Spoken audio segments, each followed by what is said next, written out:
Hello बच्चों, कैसे हैं आप लोग? ठीक हैं? तो आज हम लोग पढ़ेंगे दही वाली मगम्मा। वर्णिका पाठ है, वर्णिका किताब का हिंदी का। देखिए, पहले कैलकुलेशन समझ लेते हैं। हिंदी हिंदी आपको पता होना चाहिए कि आधा आधा हो गया है। 50 ऑब्जेक्टिव और 50 सब्जेक्टिव। 50 सब्जेक्टिव। इससे पहले देखो, 50 ऑब्जेक्टिव में 50 ग्रामर से आता है और 50 किताब से आता है। इस किताब में ग्रामर का सेक्शन छोड़ दीजिए, किताब के सेक्शन में दो किताब पढ़ना है, एक गोधुली और दूसरा पढ़ना है वर्णिका। वर्णिका में 5 चैप्टर है, 5 चैप्टर है, पांचों का पांचों कहानी है। और वर्णिका से अकेले 10 नंबर का क्वेश्चन आता है। अब बचा गोधुली। गोधुली में 40 अंक का क्वेश्चन आता है। 40 अंक में से लगभग 6 4 10 अंक का प्रश्न उत्तर आता है। 10 अंक का प्रश्न उत्तर और फिर 30 अंक का लगभग ऑब्जेक्टिव क्वेश्चन आता है। ऑब्जेक्टिव आता है। अब बच्चों एक बात और दिक्कत हो गया है। अब पहले क्वेश्चन जो आता था वो जो पाठ में क्वेश्चन दिया रहता था उसी से आता था। जो पाठ में क्वेश्चन दिया रहता था उसी से सेम टू सेम क्वेश्चन आ जाता था। अब थोड़ा सा पैटर्न चेंज कर दिया है। अब पाठ के अंदर से क्वेश्चन उठा के दे रहा है। मतलब वो पाठ में क्वेश्चन नहीं है, लेकिन किताब में जो कहानी है उसके अनुसार एक क्वेश्चन बना दे रहा है अपने से, उस टाइप का। तो उसको समझने के लिए हमें किताब को पूरा समझना होगा। किताब को ही समझ लेंगे तो फिर हमें क्वेश्चन आंसर। जैसे आप कोई फिल्म देखते हैं तो फिल्म का कोई हम लोग कहानी पढ़ते नहीं है, देखते हैं सिर्फ। देखते हैं फिर कहीं से पूछा जाता है तो तुरंत बता देते हैं। कहे कि इतना उसको एक्सप्लेन करके दिखाया जाता है हर एक चीज को कि पूरा एकदम माइंड में जाके भर जाता है। अब जैसे कटप्पा ने बाहुबली को क्यों मारा, ये पूरा कहानी याद करवाने वाले कहीं पढ़े नहीं है, देखे हम लोग। ये कारण था, भल्लाल देवा जाकर के कोई षड्यंत्र रचा और पूरा कहानी वो बना करके कटप्पा ने बाहुबली को क्या कर दिया, मार दिया। गरुड़ा को ले आके रॉकी भाई मार दिए थे वो जाके केजीएफ में। तो ऐसे ही तो हम लोग पूरा इसका स्टोरी समझेंगे। अब देखिए, पहले जैसा नहीं है, ऐसा नहीं है कि नहीं आ रहा है, आ रहा है क्वेश्चन, लेकिन किताब से भी क्वेश्चन उठा दे रहा है अंदर से। तो हम लोग दोनों पढ़ लेंगे, पाठ का प्रश्न और उत्तर भी याद कर लेंगे और इसको भी देख लेंगे। इसके लिए देखने के लिए ध्यान से समझना है। वर्णिका में 5 चैप्टर है। 5 चैप्टर है। एक दही वाली मंगम्मा, दूसरा में ढहते विश्वास, तीसरा में मां, चौथा में नगर और 5वां में धरती कब तक घूमेगी। ये 5 चैप्टर पढ़ना है। 5 में से ठीक सा है कि 4 अंक का क्वेश्चन प्रश्न उत्तर लिखने के लिए आ जाएगा। कोई भारी नहीं है, आप एक बार पढ़िएगा इसको याद हो जाएगा। ये कहानी है, हम बिल्कुल आसान भाषा में समझाने का प्रयास करेंगे। और 6 अंक का ऑब्जेक्टिव आता है। 6 अंक का क्या आता है, ऑब्जेक्टिव। तो इस तरह से एक पैटर्न है इसका हिंदी का। एकदम आसान पैटर्न है, कोई भारी नहीं है, समझेंगे अब इसको हम लोग। ये कहानी है एक सास की, एक पोता है, सास के पास एक गाय है और गाय से दूध जो निकलता है उससे वो दही बना करके उसको बेचती है ले जा करके। और इसी चक्कर में उसकी बहू से झगड़ा हो जाता है। ये 3 4 लोग हैं इसमें। हम लोग पहले पूरा स्टोरी को समझेंगे कि क्या है बीच में से। इस कहानी के जो लेखक हैं श्रीनिवास जी हैं। दही वाली मंगम्मा, ये देखो दही है, ये मंगम्मा है, ये इसका पोता है, बैठा है, देख रहा है कि हमको दही नहीं दी और अपने दही लेकर बेचने चली गई। ये खिसिया के बैठा है, देखो यहाँ। चलो पढ़ते हैं कहानी। कहानी पढ़ने से पहले इसके लेखक परिचय इसमें है। लेखक परिचय में देखिए क्या है। चैप्टर का नाम है दही वाली मंगम्मा। इसके लेखक कौन है, श्रीनिवास जी। याद करो, बोलो लेखक कौन है इसके, श्रीनिवास जी। इसका पूरा नाम यही है, श्रीनिवास जी। इनका पूरा नाम मास्ती वेंकटेश अयंगार। इनका पूरा नाम है मास्ती वेंकटेश अयंगार। जन्म हुआ था बच्चों इनका 6 जून 1891। बताइए दही वाली मंगम्मा कहानी के लेखक कौन है? श्रीनिवास। दही वाली मंगम्मा कहानी के लेखक के पूरा नाम क्या है? मास्ती वेंकटेश अयंगार। इनका जन्म हुआ था 6 जून 1891। स्थान कोलार कर्नाटक। स्थान कहां? कोलार कर्नाटक। कन्नड़ साहित्य के सर्वाधिक प्रतिष्ठित रचनाकारों में से एक हैं ये। कन्नड़ साहित्य के जो भी प्रतिष्ठित मतलब अच्छे अच्छे जो साहित्यकार हैं उनमें से एक हैं। साहित्य की सभी विद्याओं जैसे कविता, नाटक, आलोचना, जीवन चरित्र आदि में महत्वपूर्ण योगदान, मतलब ये सब कुछ लिखे हैं। कविता भी लिखे हैं, नाटक भी लिखे हैं, आलोचना भी लिखे हैं, जीवन चरित्र किसी का जीवनी भी लिखे हैं, ये सब लिखे हैं। इनके एक कहानी सड्डा कत्थे गुल्लू को 1968 में साहित्य अकादमी पुरस्कार से सम्मानित किया गया। देखिए हर लेखक का हर रचना फेमस नहीं हो जाता है, हर किसी का हर फिल्म फेमस नहीं होता है। एक होता है और फिर उसी के चलते वो पूरा एकदम फेमस हो जाता है। जैसे KGF से देखो रॉकी भाई आए, इनसे पहले इनका कितना फिल्म आया था पता नहीं चला था, ये भी एगो स्टार है, एक के हाल ही मिल गया एगो बनाए ऐसा चीज। तो ऐसा ही है, ये बहुत सारा लिखे उसमें से एगो साहित्य अकादमी पुरस्कार मिला। साहित्य अकादमी पुरस्कार जो है साहित्य के क्षेत्र में, लेखन के क्षेत्र में सबसे बड़ा पुरस्कार है। उसको दिया जाता है कब? जब बहुत अच्छा कहानी लगता है तब। कब दिया गया? तो पूछता है ऑब्जेक्टिव में कि श्रीनिवास जी के किस कहानी संकलन को साहित्य अकादमी पुरस्कार से सम्मानित किया गया? सड्डा कत्थे गुल्लू। किसको? सड्डा कत्थे गुल्लू। कब किया गया? 1968 में। श्रीनिवास जी को ज्ञानपीठ पुरस्कार भी मिल चुका है। दही वाली मंगम्मा कहानी जो है कन्नड़ कहानियों से ली गई है। ये एक कहानी का बुक लिखे हैं जिसका नाम है कन्नड़ कहानी। क्या नाम है? पूछेगा कि दही वाली मंगम्मा जो कहानी है वो किससे लिया गया है, तो कन्नड़ कहानियों का बुक से लिया गया है। मतलब ओकरा में बहुत सारा कहानी है, उसमें से कौन सा कहानी ले लिया गया? दही वाली मंगम्मा। इस कहानी का हिंदी अनुवाद, ये कहानी जो है कन्नड़ भाषा में लिखा गया है, हिंदी में लिख दिए BR नारायण ने, और हिंदी में लिख करके बिहार में के पाठ्य पुस्तक हिंदी में डाल दिए लाके कि लो इसको पढ़ो, अच्छा कहानी है। इसका हिंदी अनुवाद किसने किया है? BR नारायण ने। इतना समझ में आ जाएगा? चलो बताओ हिंदी के ये दही वाले मंगम्मा कहानी के लेखक कौन है? श्रीनिवास जी। उनका पूरा नाम मास्ती वेंकटेश अयंगार। इसके बाद उनका जन्म कहां हुआ था? कोलार कर्नाटक। कोलार कर्नाटक। इसके बाद में इनका साहित्य अकादमी पुरस्कार किस संकलन पे मिला है? सड्डा कत्थे गुल्लू। सड्डा कत्थे गुल्लू। इनके बाद में इनको कौन सा एक और पुरस्कार मिला है? ज्ञानपीठ पुरस्कार। जो ये कहानी लिया गया है दही वाली मंगम्मा, वो किस कहानी संकलन से लिया गया है? कन्नड़ कहानियां। इसका हिंदी अनुवाद किसने किया है? BR। इतना ये था लेखक परिचय। ठीक है, चलिए बढ़ते हैं अब कहानी की तरफ। ये है आपका पूरा पार्ट। किताब आप ले लिए होंगे तो ठीक है, नहीं लिए होंगे तो कोई दिक्कत नहीं है, सब कुछ यहाँ पे मिलेगा आपको। अब एकदम बिल्कुल पैटर्न चेंज हो गया है सब कुछ का। मंगम्मा हमें बरसों से बारी से दही दिया करती है। बेंगलुरु की तरह दूसरे शहरों में रोज आकर दही देना और महीने के बाद पैसे लेने को बारी कहते हैं। रोज आकर दही देना और महीने के बाद पैसा लेना। 1 महीना तक ऐसे दूध का हिसाब चलता है। 1 सप्ताह में आदमी एक बार पैसा देता है, नहीं तो 15 दिन पे देता है, नहीं तो 1 महीना पे देता है, वो बारी कहलाता है। पर लगता है कि बेंगलुरु में ऐसी बारी का रिवाज नहीं।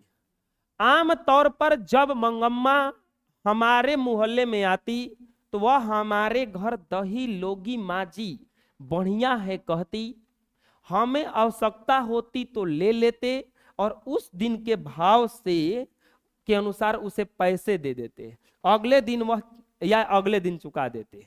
मंगम्मा जब जाती थी दही बेचने, दही ले ला हो चिल्लाता है ना सब, तो वो जब जाती थी बेचने तो वो लेखक का जो घर था उसके बगल से गुजरती थी। बात क्या था कि उन लेखक का जो घर पड़ता था वो जिस रास्ते से जाती थी बेंगलुरु, उस रास्ते में पड़ता था। जाते वक्त भी पड़ता था, आते वक्त भी पड़ता था। तो चिल्लाती थी कि माँ जी दही लोगी, तो उस दिन के हिसाब से उसको पैसे दे देती थी, ले लेती थी दही। यह हमारी उसकी बारी की रीति है। वह औलूर के पास की किसी गांव की है। ऑब्जेक्टिव आता है कि मगम्मा किसके पास की गांव की है? औलूर। उसके गांव का नाम शायद वेंकटपुर या कुछ ऐसा ही है। मगम्मा के गांव का नाम क्या है? वेंकटपुर, कुछ ऐसा ही है। आते समय हमारे मोहल्ले से होकर ही जाना पड़ता है और जाती भारी भी हमारी मोहल्ले से होकर जाना होता है। मैं उससे जरा अच्छी तरह से बात करती हूं, इसीलिए कभी कभी गांव से आते समय सारा दही खत्म करके जाते समय दोनों बार मेरे पास आ जाया करती है। वो जाते समय भी आती है, आते समय भी जाती है। थोड़ा अच्छा से बात करते हैं ना, लगाव हो जाता है थोड़ा सा। आकर आंगन में थोड़ी देर बैठ करके जाते बातें करती हैं, पान सुपारी खाती है। मगम्मा पूछता है ऑब्जेक्टिव में क्या खाती थी? पान सुपारी खाती थी, एकदम पान खा के चलती थी वो। ना रहने पर कभी कभी हमसे पान सुपारी मांग करके खाती थी। लगता है कि लेखक, ये कहानी कौन कह रहा है? लेखक की माँ है, ये लेखक की माँ है। ये वो भी पान खाती थी, लेखक के माई हो, तो उनसे पान सुपारी मांग करके खाती थी और गांव जाती थी। ऐसे मौकों पर यदि मेरे पास समय होता तो वो अपना दुख सुख भी बताया करती और मुझसे दुख सुख भी पूछती। जहां दो औरत बैठेगी वही दुख सुख ना चालू हो जाई, वो तो खाली आधा घंटा बैठे के देर बा, फिर तो पूरा वो बायोडाटा घर का बता देगी अपना वो सब।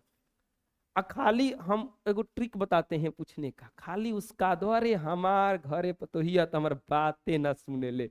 अब देखो खाली तो कहो, वो अपना घर का पूरा हिस्ट्री बताना, अरे तार तो तनी मनी कर तो बिया, हमार तो साफा ना करे। अब तुम चुप हो जाओ इतना उसका के, अब उनको बकने दो खाली, तनी तनी खाली कहीं बीच बीच में रुकी जब।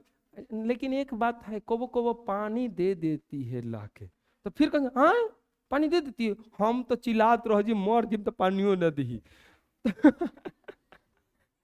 बीच बीच में खाली तनिक सी क्या करो, उसका दो, फिर देखो वो उगल देंगे पूरा। अपना मत बताओ, तू लोग तेज हो सोच लो, लेकिन एक बात और जान लो, जो मेरे पास पढ़ा होगा वो तो जानिए जाएगा कि लगता उसका आ रही है, तो वो भी चुप रहेंगे कि हाँ और बतावा। जैसे ही तनके उठ के रही तो चुपचाप रहो, और बतावा। तू है खाली पढ़ ले बहू। मुझसे दुख सुख पूछती, मुझे भला क्या सुनाती। अब मगम्मा क्या सुनाती? अपने घर का सब कोई कहानी सुनाता है, मगम्मा के पास क्या था? यही कि बिल्ली ने दूध पी लिया, मगम्मा का अगर दूध दही न था। चूहे ने कुमड़े में छेद कर दिया। कुमड़ा किसको कहा जाता है? वो टांगा जाता है, दही दूध उठा करके ऊपर रखा जाता है इसे गो बना करके, कि ताकि वहां बिल्ली उल्ली ना पहुंचे, चूहा वहां ना पहुंचे। तब वह दुनिया ऐसी ही है कह करके अपने अनुभव की बात सुनाती। बाद में यह भी कहती कि इस दुनिया में किसी ढंग से चलना चाहिए। मगम्मा मुझे अच्छी लगती, मुझ में और उसमें बहुत अधिक घनिष्ठता हो गई थी, दोस्ती हो गई थी दोनों में। ठीक, जब ज्यादा दोस्ती बढ़ता है ना तो फिर अपने घर का पूरा बात उगलने लगता है आदमी जाके हो जाए। अब देखो ये दही वाली मगम्मा है, देखो दही लेकर बैठी है। यहाँ पे प्रश्न देखो कुछ आएगा ऑब्जेक्टिव इसमें। इस गद्यांश में बारी किसे कहा गया है? पढ़िए, इस गद्यांश में बारी किसे कहा गया है? तो बेंगलुरु की तरह दूसरे शहरों में रोज आकर दही देना और महीने बाद पैसे लेने को क्या कहा जाता है? बारी कहा जाता है। समझ में आ जाएगा? मगम्मा आते जाते समय माँ जी के पास क्यों जाया करती थी?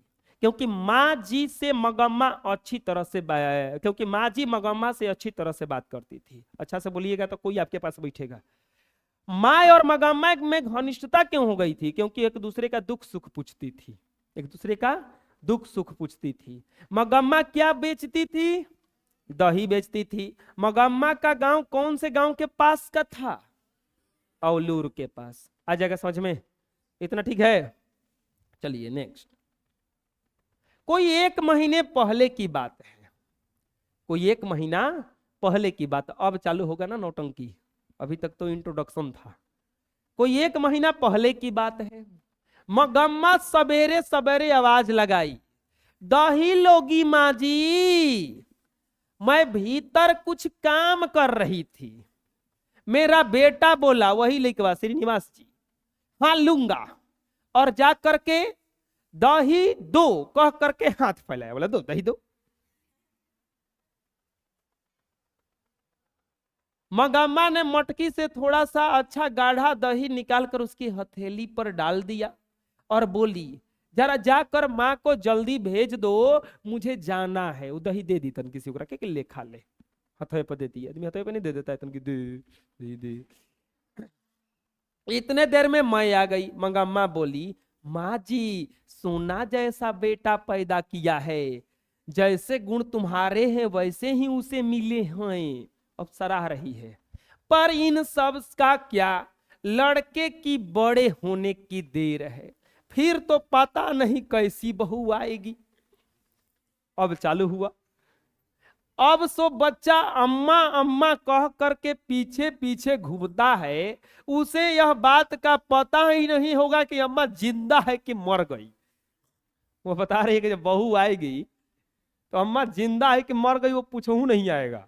मैंने पूछा, मंगम्मा क्या हो गया, बेटे ने तेरी बात नहीं मानी।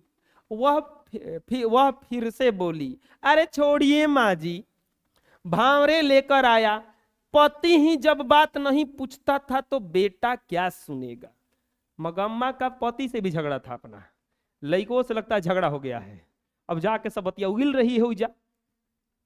इस पर मैंने पूछा, तेरे घर वाले ने तेरी बात नहीं मानी क्या। पूछ रही माँ जी कि तो घर वाला जो है पति, यह बात नहीं माना क्या। वह कहने लगी, अरे माँ जी, मेरे भाग में एक अच्छी धोती नहीं थी, किसी और ने पहन ली, वह साड़ी के चक्कर में उसी के पीछे लग गया। जो भी हो वह समझता रहा मेरा घर है, मेरी घरवाली है, इसीलिए मैं भी चुप रही। घरवाला तो है, सच कहती हूं माँ जी, अमृत बेचती रही और पति खा गई। पता नहीं मेरे नसीब में क्या क्या लिखा है, पर आपको एक बात कहती हूं, जरा ध्यान रखिएगा, घर वाला जब घर पे आए तो अच्छी तरह कपड़े लत्ते पहनकर घुमा कीजिए। उनको समझा रही है।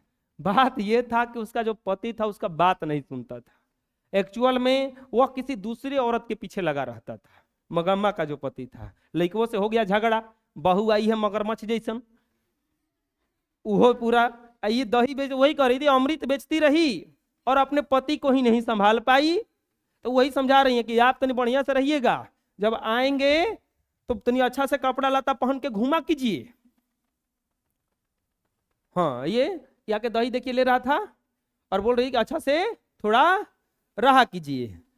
मंगम्मा ने मटकी से दही निकाल करके किसकी हथेली पर रख दिया, तो माँ जी के बेटे के हथेली पर। मंगम्मा ने माँ जी से क्या कहा, माँ जी सोने जैसा बेटा पैदा किया है, यही ना कहा है। मंगम्मा का पति मंगम्मा की बात क्यों नहीं सुनता था, क्योंकि उसका पति किसी और के चक्कर में उसी के पीछे लग गया था। मंगम्मा के भाग में क्या नहीं था, एक अच्छी धोती, मतलब अच्छा कपड़ा नहीं था उसके भाग में। मंगम्मा के भाग में एक अच्छी धोती क्यों नहीं था, क्योंकि उसका पति उसकी बात नहीं सुनता था। जब मंगम्मा ने दही देने के लिए आवाज लगाई तो अंदर से कौन बोला, माँ जी का बेटा बोला था ना कि हाँ लूंगा दो। चलते हैं आगे। अब देखो मंगम्मा अभी कह रही है बीच में, अभी मंगम्मा का कहानी खत्म नहीं हुआ है, पूरा समझाएंगे उनको। अभी समझदार मंगम्मा है। मर्दों का मन बड़ा चंचल होता है, उनकी पसंद की साड़ी पहन करके घूमा कीजिए, फूल इत्र लगा करके उनके मन को बस में करना चाहिए। आपने जो साड़ी पहन रखी है काम धंधों के लिए ठीक है, जब घर में आप अकेली रहती हैं तब के लिए ठीक है। शाम के वक्त एक बढ़िया सा साड़ी पहनकर रहना चाहिए। मुझे जरा हंसी आ गई, वो हंसने लगी बतिया सुन के, वो समझा रही है उनको, लेकिन ऐसा लगा कि अनुभव से कितनी बड़ी बात कह रही है। साथ ही यह दुख हुआ कि इस अनुभव के पीछे कितना दुख छिपा है। कोई भी कुछ समझाता है तो कुछ ना कुछ उसके पीछे उसका अनुभव होता है कि ये नहीं हो सकता है, तो हो सकता है गलती। आपको पढ़ने के लिए कोई समझाएगा तो समझ लो कुछ अनुभव से ही कहा जा रहा है, उनके सिरे हो सकता है वो गुजर चुका है। मैं बोली, हाँ मंगम्मा तुम्हारी बात 16 याने सच है, 16 आना सच मतलब 1 रुपया में 1 रुपया, 100 में 100 सच है। बाद में मंगम्मा बोली, देखिए माँ जी, आदमी को ढंग से बस में रखने का 3-4 गो गुण है। अब समझा रहे हैं कि आदमी को कैसे बस में रखा जाता है। 3-4 गो गुण है। कुछ लोग कहते हैं कि टोना टोटका करो, जड़ी बूटी खिला दो। अरे ये कहावत है, दावा करने से तो मसान ही जगता है। बोले कि जड़ी बूटी खिला दो आदमी बस में हो जाता है, ये पॉसिबल नहीं है। ऐसे लोगों की बातें नहीं सुननी चाहिए। मेरा बात सुनिए, क्या उपाय है। उपाय सुना रही है, ओकरे घर के आउट चल रहा है। कोई ना कोई स्वाद वाली चीज बनाकर दीजिए, कोई अच्छा खाना बना के दीजिए, गुण सिखा रही है। आंखों को तृप्त करने वाले अच्छे तरह से कपड़े लत्ते पहनकर ओढ़कर, दुखी रहने पर हंसकर बातें कीजिए। घर के लिए जो कुछ चाहिए एक बार में खूब मंगवा लीजिए। इस पर गुस्सा आता है किसी को भी। घरे 2 रुपए के जब सामान कोई मांगने लगता है तो अरे एक के बार मंगाओ, 2-2 किलो 5-5 किलो रख दो घरे में, 2-4-5 महीना खाती है, 2 साल 20-50 साल खाती। बार बार मत मांगिए। अब आदमी काम करेगा कि बार बार सामान लाएगा। पैसा जोड़ करके जरूरत पड़ने पर 2 रुपया दे दीजिए। ये सब उपाय है। कोई कुछ उनके पैसा पॉकेट में से चुरा के अब फिर 2-4 साल बाद 1-2 महीना बाद ले जाके जोड़ के सब दे दीजिए कि लीजिए इसमें मिला के लेते आइए जाके, आलू खत्म हो गया है। तो कितना खुश हो जाएगा आदमी, अरे वाह बड़ा ध्यान दे रही है, 2 रुपये थमा देने चाहिए। ये सब है सबसे बड़े टोने टोटके, ये सब उपाय है। अरे घर वाली ऐसा करे तो घर वाला घर में कुत्ते की तरह रहता है। अगर ऐसा न करे तो गलियों में भटकता है। वो बोले ऐसा करेगा तो कुत्ता की तरह घर में घूमता रहेगा। मुझे मगम्मा की बात के चमत्कार से आश्चर्य हुआ। 2 इधर उधर की बातें करके मैंने उसे भेज दिया। बोले चल ठीक है, बहुत हो गया, जाओ, भेज दी। ये समझ में आ गया पैराग्राफ है। ये टोना टोटका भूत प्रेत वाला चक्कर में नहीं पड़ना है। मर्दों का मन कैसा होता है? चंचल होता है। मगम्मा के अनुसार मर्दों के मन को किस प्रकार से बस में किया जा सकता है? अच्छे तरह कपड़े लत्ते पहनकर, फूल इत्र लगा करके। लोगों के अनुसार टोने टोटके से क्या होता है? मर्दों को बस में किया जा सकता है। मगम्मा के अनुसार सबसे बड़ा टोना टोटका क्या है? मर्दों को जरूरत पड़ने पर उनके हाथ में 1-2 रुपए थमा देना। मगम्मा के अनुसार पति को बस में करने के कितने गुण होने चाहिए? 3-4 गो गुण होना चाहिए। मगम्मा माँ जी को शाम के वक्त क्या पहनने के लिए कहती है? एक बढ़िया सा साड़ी पहनने को कहती है। समझ में आ जाएगा? चलिए नेक्स्ट आगे। अरे समझ में आ गया ना? अभी तक चल रहा है ये सास का बात, एक पता हो बाकी है। अभी सास चल रही है। 15 दिन पहले जब मगम्मा घर आई तो लगा कि वह दुखी है।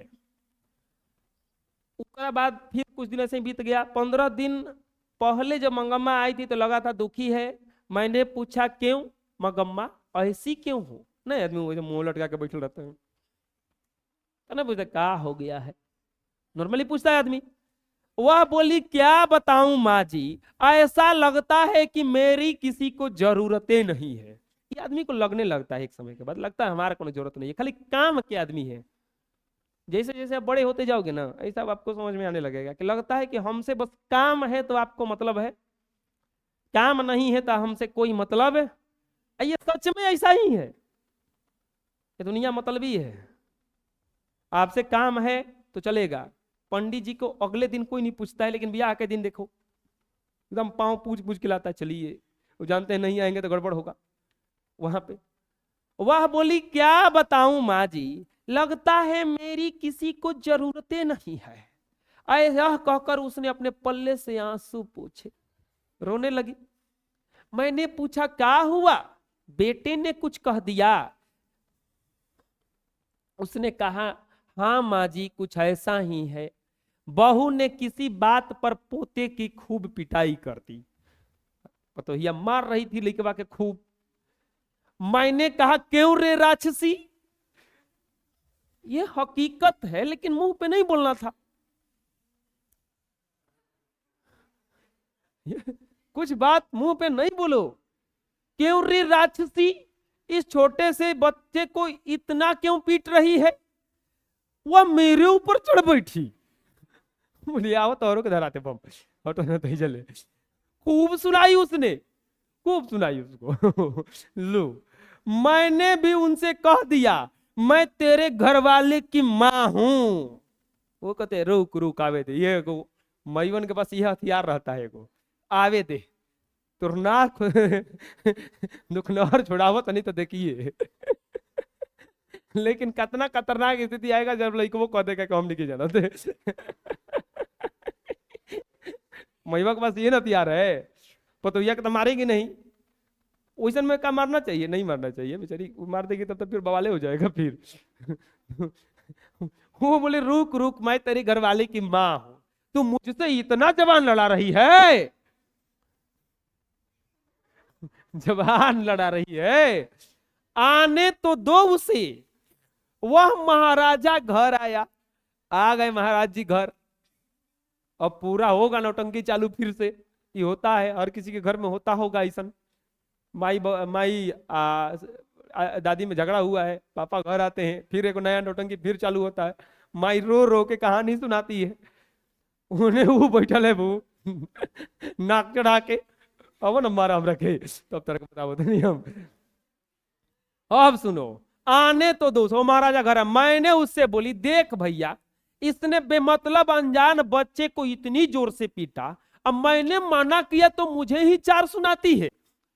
तू जरा अपनी घरवाली को अकल सिखा, जाकर समझाओ। इस पर वह बोली मुझे क्या सिखाएंगे। जा बोलो अब। बोल रहे मुझे क्या सिखाएंगे, अगर कुछ उधम करता है तो उसे मना करने का हक मुझे नहीं है क्या? सही बोल रही है कि अगर कुछ गलती करता है तो क्या मारेगा ओकरा के? मुझे तुमने जैसे उन्हें पैदा किया है मैंने भी उसे पैदा किया है, मुझे क्या अकल सिखाने चली है? लो जो बाकी था वो पूरा हो रहा है। जो भी हो माँ जी उसकी घरवाली है, मैं उसकी माँ हूं, उसे कुछ कहा तो पलट कर जवाब दे देती है। ये नहीं कर रही कि हम जवाब दिए थे, राक्षस कहे थे ओकरा के। मुझे कहे तो मैं क्या कर सकता हूं, मुझे कहे मैं क्या कर सकता हूं। इस पर वह बोला, अब लड़का बोल रहा है, हाँ माँ वह अपने बेटे को मारती है तो तुम क्यों उसके झगड़े में पड़ती हो? ओ लो आ गया उपाय, जवाब मिल गया। वो बोल रहा है कि जब वो अपना लड़का का मार रही है तो तू क्या बचाने जा रही है, छोड़ दे मारे दे, तुम मुझे दंड दो। बोले कि तू हमरा के मार। तब मैंने कहा क्यों रे, मुझसे ही गलती हो गई का? मुझे बहुत गुस्सा आया माँ जी, बात मेरे मुंह से निकल गई। क्या कहता है रे, बीबी ने तुझ पर जादू फेर दिया है। यह जवाब आएगा। मैवा अगर कंप्लेन की लिखवा से दो चार थप्पड़ लिखवा थराएगा तो लिखवा ठीक, अगर लिखवा ना धराया तो फिर नया नौटंकी चालू। वो हमारी बातें ना सुनीला तो ये सुनी कि मारी जाके रखे। यहां पे अच्छा आप लोग बताओ कि किसका गलती लग रहा है?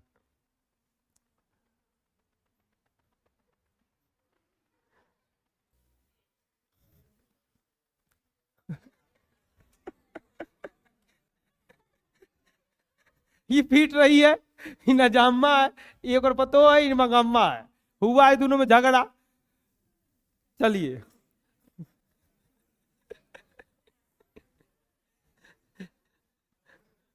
लेकिन ये हिजा सास भारी पड़ जाएंगी।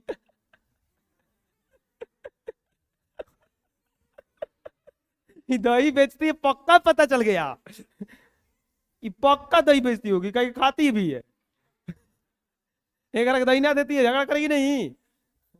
अभी अपन लड़का के मार रही है तो एक में इनको क्या बोला, अरे मूर्ख तुमको क्या बोलना है। मगम्मा की अपनी बहू के साथ किस बात को लेकर विवाद था? तो बहू द्वारा पोते को पीटे जाने पर, बहू पीट रही थी, इसी पर झगड़ा हुआ था ना उन दोनों के बीच। मगम्मा अपने बेटे से क्या शिकायत की, देख भैया बेमतलब अनजान बच्चे को पीटा है, तू जरा अपनी घरवाली को अकल सिखा, उसको समझा। मगम्मा का बेटा स्वयं को दंड देने के लिए किससे कहता है कि हमको दंड दो? मैया से बोलता है कि तू हमरा के मार। मगम्मा के अनुसार बहू ने किस पर जादू फेरा है? अपने पति पर, उसके लड़कवा पर। मगम्मा ने राक्षस किसको कहा है? बहू को। अच्छा राक्षस कहना चाहिए? चलो ठीक है, राक्षस नहीं कहिए, चुड़ैल कहना चाहिए ना। क्या कहना चाहिए? कुछ नहीं, कुछ नहीं, बहू जी कहना चाहिए।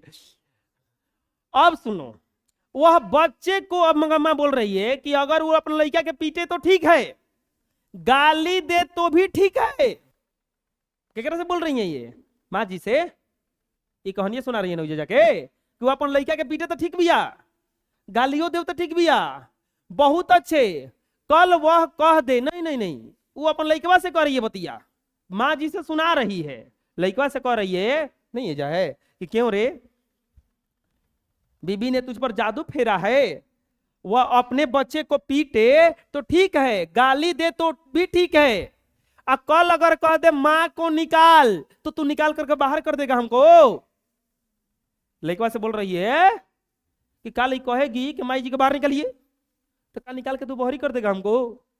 तो वो बोला कि वह बोला और किया क्या जा सकता है। माँ अगर तुम यह कहो कि घरवाली रहेगी तो मैं नहीं रहती और मैं रहूंगी तो घरवाली नहीं रहती, तो उस बेचारी को सहारा कौन देगा? वो बोल रहा है कि अगर तू कहीं कंडीशन लगा दी कि या तो ई घर में रही है ना तो ई घर में रही, मतलब या तो ई पतो घर में रही है ना तो हम घर में रहब, अलग के बात से कहती ना, समझ में आया? जैसे अगर ये कंडीशन लगा दी, ये है आपकी नगम्मा, ये मजम्मा, मंगम्मा, ये मंगम्मा है और ये इसकी बहू है।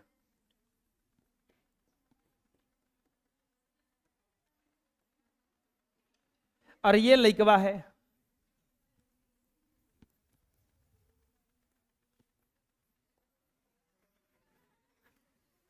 ये आपका मंगम्मा है। कौन है ये? और ये कौन है? बहू इसकी, इसकी बहू है, नजम्मा नाम है इसका, इसका नाम नजम्मा है, नजम्मा।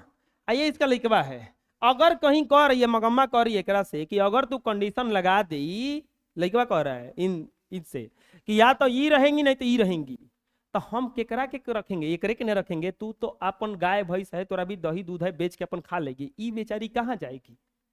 ये लइकवा किसके तरफ है? अपनी पत्नी के तरफ है, फुल सपोर्ट है, तब तो झगड़ा करबे करेगी।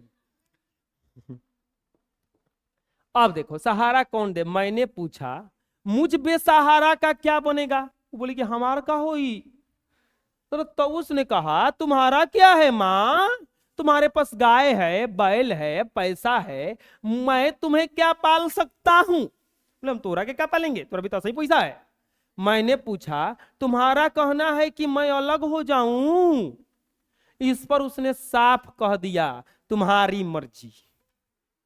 ना हो नहीं कहा कि तुम्हारा मर्जी अलग होना है हो जाओ, अगर तुम अलग होना चाहती हो तो मैं रोकूंगा, मैं तुम्हारे झगड़ों से तंग आ गया हूं।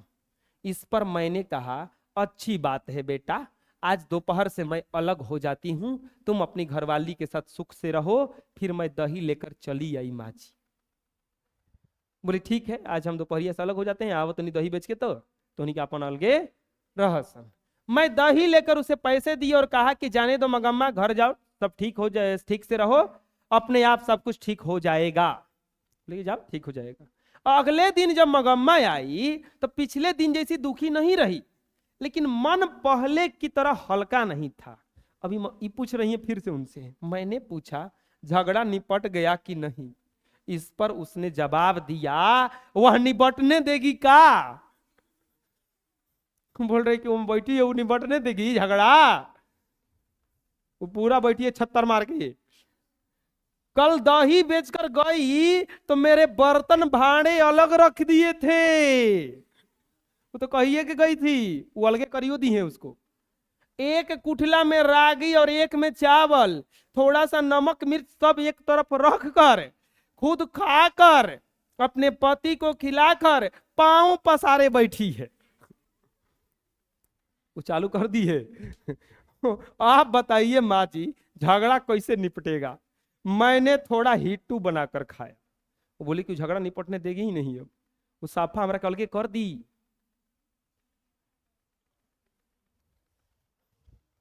हिट्टू ऐसा होता है, ये हिट्टू है, कुछ ऐसे बना के खाया जाता है। ये नजम्मा है, ये मगम्मा है, इनकी लइकवा है, दोनों में झगड़ा हुआ है।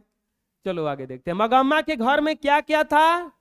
गाय, बैल और पैसा। माँ जी ने न मगम्मा से क्या कहा? उसने कहा कि जाने दो, घर जाओ, सब ठीक से रहो, अपने आप सब कुछ ठीक हो जाएगा। मगम्मा ने घर आकर क्या देखा? उसके बर्तन भाड़े अलग रख दिए गए थे। जब मगम्मा कहती है कि मैं अलग हो जाऊं, तो बेटा ने क्या जवाब दिया?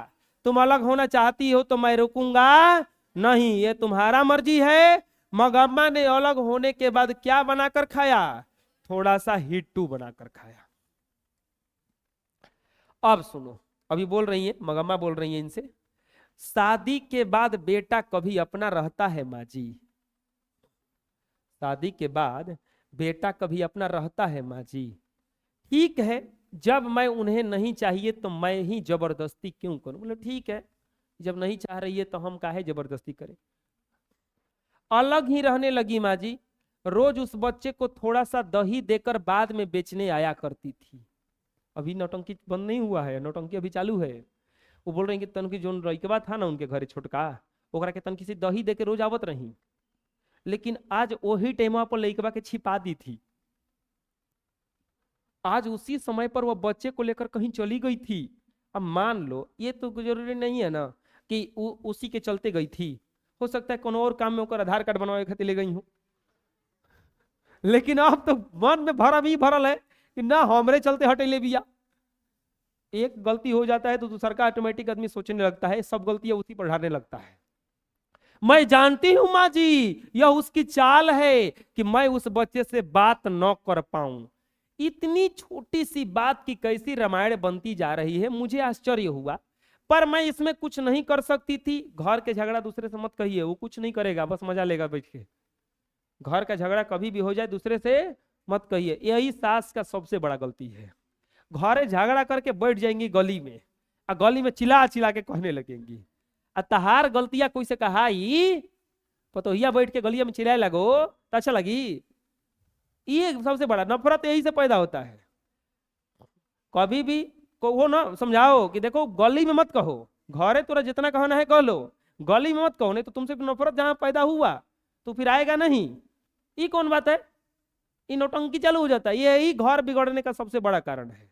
तुम्हारा ही गलती पूरा भारत को कह दिया जाए तो फिर तुमको जो देखेगा वो क्या कहेगा कि देखो ना बहुत बदमाश है, देखो ना बहुत बदमाश है। उसमें एक और दिक्कत होता है, बहू को तो मौका नहीं मिलता है अपना बात कहने का। सास तो निकल के पूरा भर गली बांट आई उसका बात अपना मतलब से, बहू तो कह भी नहीं की, तो पक्ष एक ही सुना गया। अब वो सब भी सुनाएंगे तो अपन गलतियां सुनाएंगे नहीं। अभी तक क्या लग रहा है कि सब में गलती बहू का आ रहा है, वही अलग भांडा ओकर अलग कर दी, ओकरा के गाली दी, ओकरा के झगड़ा की, सब तो बात किसका हो रहा है? अभी सासे का ना हो रहा है। अभी बहू का तो हम लोग बतिए नहीं सुने को। अभी सुनो, बाद में 2-4 दिन बाद मैंने उससे बात उठाई ही नहीं। अब वो बोली कि हम बिल्कुल बात नहीं उठाए, ऐसा लगा कि वह अलग ही रहने लगी है। एक दिन उसने पूछा, माँ जी आप जो मखमल पहनती हैं वह कैसे गज मिलती है? मैंने पूछा क्यों मगम्मा? वह बोली इतने दिनों तो बेटे और पोते के लिए पैसा पैसा जोड़ती रही, अब भला क्यों जोड़ूं? मैं भी मखमल का ब्लाउज पहनूंगी। मैंने कहा एक के 7-8 रुपए लगते हैं। मगम्मा उस दिन जाकर मगम्मा ने दर्जी से वह कपड़ा लिया, और वहीं सिलने के लिए दे दिया। वो मगम्मा सिलवाने के लिए दे दी मखमल। दूसरे दिन पहन कर आई, मुझसे कहने लगी देखिए माँ जी मेरा सिंगार, घर वाले के रहते एक अच्छी साड़ी नसीब नहीं हुई, वह तो किसी के पीछे लगा रहा। मैंने बेटे के लिए पैसे जोड़े, अब वह लड़का ऐसा हो गया, अब कैसा है मेरा सिंगार? अब उतनी बढ़िया से पहन के आई है। अब बोले कि देखिए ये क्या है। मुझे लगा कि बेटे से अलग होने के कारण दुख में मगम्मा का जरा मति भ्रम हो गया है। वो बोला कि लगता माइंड कर इन्होंने भागने लगा, कहा इकुल का करने लगी। जब ज्यादा दुख आ जमता है तब किसी को ऐसा ही हो जाता है। मैंने कुछ न कहा, पर सोचा कि इस जैकेट के कारण उसे किसी दूसरे से झगड़ा मोल न ला पड़े। नहीं, कोई नहीं कहने लगता, देखो ना तो ये अलग हुई तो लगी झाड़ के घूमने लगी पूरा। मंगम्मा दही बेचने जाने से पहले क्या करती थी? तो बच्चे को थोड़ा सा दही देने के बाद बेचने जाया करती। मंगम्मा ने माँ जी से क्या पूछा? माँ जी, आप जो मखमल पहनती है वह कैसे गज मिलती है? ने पूछा था। एक ब्लाउज को सिलवाने में कितने रुपए लगते हैं? 7 से 8 रुपए। मंगम्मा ने किसके लिए पैसे जोड़े थे? अपने बेटे के लिए कमाती थी, अपने बेटे के लिए। एक बात समझ लो, कितने भी माई या बाबू झगड़ा होंगे, वो कुल कमाते हैं, लड़के नहीं खाती। उनके जाने के बाद सब उनका लड़के नहीं होगा। वो भले झगड़ा करते हो, झगड़ा मत करो ना, तो फिर उधर उधर बांट देंगे ना पैसा, कम खत्म हो जाएगा, तुम रोते रोते फिरोगे ना उन्हें। इधर उधर की कुछ बातें की माँ ने। माँ ने मंगम्मा को कैसे विदा किया? कुछ इन्होंने बात करके विदा कर दिया। माँ को मंगम्मा का मति भ्रम क्यों लगा? क्योंकि माँ बेटे से अलग होने के कारण माँ जी का मंगम्मा का मति भ्रम लगा, क्योंकि बेटे से अलग हो ही लगता है कि तनका दिमाग एक ऑफसेट हो गया है। उनके गांव का एक लड़का बेंगलुरु में पढ़ रहा था। आप देखो, मंगम्मा के वो गांव का लड़का था, वो बेंगलुरु में पढ़ रहा था। वह फिरंगियों की तरह अथवा पढ़े लिखे हम जैसे की तरह जरा नफासत से कॉलर टाई पहनता था। कॉलर टाई आता है ना, उसको पहन के घुमा करता था, जरा शौकीन था। एक दिन मंगम्मा को देखकर पूछा, क्या बात है अम्मा, एकदम मखमल की जैकेट पहन ली? टोक दिया कि हाँ माँ, मखमल के जैकेट पहन के घूम रही है। मंगम्मा ने कहा, क्यों रे लड़के, यूं बढ़कर बातें कर रहा है? तू गले में फांसी लटकाए घूमता है तो मैं जैकेट नहीं पहन सकती? टाई को बोल रही है कि तू फांसी लटका के घूमता है गला में, हम जैकेट नहीं पहन सकती। दोनों में तू मैं हो गई, दोनों में झगड़ा लगा हो गया। पास खड़े 4 लोग हंस पड़े। अगले दिन मंगम्मा ने यह बात मुझे सुनाई। दूसरों की बात तो दूर, उसकी बहू ने भी मंगम्मा को सुनाते हुए कहा था। बहू टोन छोड़ रही है। अब बहू को एक जैकेट सिलाकर नहीं दी, सास अलग हुई तो अब मखमल की जैकेट पहनने लगी है। अब मार रही ताना उसको कि हमरा के एगो कपड़ा खरीद के ना दी बढ़िया, अपने पहन के घुमत आई बढ़िया पर मखमल के जैकेट। मखमल मंगम्मा ने ब्याह में बहू को कर्णफूल, कांडे, झुमकी, कान की जंजीर, कंठी, तगड़ी सब दिया था। मंगम्मा बड़ी दयालु थी, वो अपन बहू के सब गहना चढ़ाई थी। बाद में भी साल के साल कोई ना कोई गहना बनवा देती थी। वह तो बहू को याद ही नहीं रहा। मंगम्मा उसकी बात सुनकर 1-2 बार तो चुप रही, 1-2 बार चुप रही, लेकिन वो होता है ना, फटता है अंदर से, फिर मन एकदम सच में कंट्रोल नहीं हो पाता है, आदमी बोलिए देता है जाके। बाद में वह अपने बेटे को अपने को रोक नहीं पाई। बाद में एकदम बर्दाश्त से बाहर हो गया। कृष्ण जी भी 100 गाली के बाद चक्र उठा लिए थे कि अब तो गर्दन काट देंगे, ज्यादा बोला तो। अब मंगम्मा 2-3 बार, तो वो भी बहु कम नहीं थी, देख रही थी कि नहीं बोल रही है ना, ऐसा होता है। अब बोलोगे किसी से और नहीं बोल रहा होगा तो लगता है कि डर रहा है, चल और बोलते हैं और बोलते हैं और बोलते हैं, वही में हो जाता है महाभारत। अब जब वो बोलना शुरू करता है तब जब हो जाए महाभारत। अब देखो, मंगम्मा रोक ना पाई। एक दिन रात को बेटे से जाकर कह दिया, तेरी घरवाली बड़ी बड़ी बातें बनाती है और मेरे जैकेट पर ताना कसती है। फिर जाके कंप्लेन कर रही है, कहती है मैंने उसे कुछ दिया ही नहीं। क्या मैंने कुछ नहीं दिया? कांडे, कर्णफूल, झुमकी, पदक ये सब दिए हुए नहीं है का? वो जाके गिनवाने लगी, लिखी दिले, हाँ मैं ये पूरा जैकेट पहन ली, ये था ये लिखवा। इसके बाद बहू ने पति को बोलने का मौका ही नहीं दिया। वो लड़कवा को बोलने ही नहीं दी, लड़कवा के कही, वह बोली अब तो घर वाला भी नहीं है, ऊपर से बुढ़िया हो गई हो। बोल रही है कि अब तो वो नहीं खन बुढ़ियो हो गई बाबू, अब कर्णफूल तगड़ी पहनोगी, ले जाओ पहन लो। वो बेचारी सुनाने गई थी, बोले ले जा पहन ली हो, ला फेंक देनी निकाल के। बैठे पति ने उससे कहा, अब डटले क्यों रे, क्यों तू बकवास किए जा रही है? फिर माँ से बोला, माँ मैं तुम लोगों के झगड़ा पसंद नहीं करता। वो अब फिर मइयों के डट रहा है कि हम तो नहीं के झगड़ा पसंद नहीं करते हैं। मंगम्मा के गांव का लड़का कहाँ पढ़ रहा था? बेंगलुरु में। मखमल की जैकेट किसने पहनी थी? मंगम्मा ने, अम्मा ने भी पहनी थी। मंगम्मा ने ब्याह में बहू को क्या क्या दिया था? कर्णफूल, कांड़े, झुमकी, पदक आदि गहने सब दी थी।